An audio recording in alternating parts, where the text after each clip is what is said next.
Hello. To publish a property on Plots.in, follow this process. Create a profile.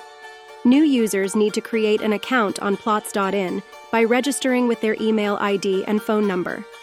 This phone number will be displayed with the property on the platform so buyers can contact you directly. Property listing.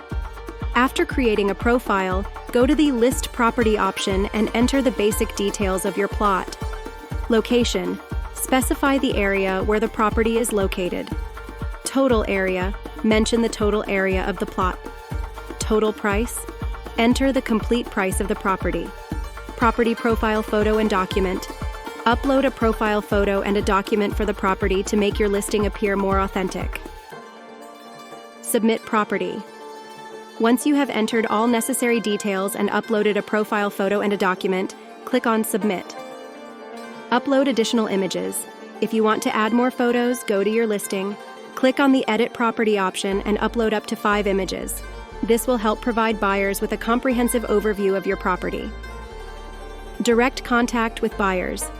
If a buyer is interested, they can view your contact information, property images, and documents in the property details and contact you directly.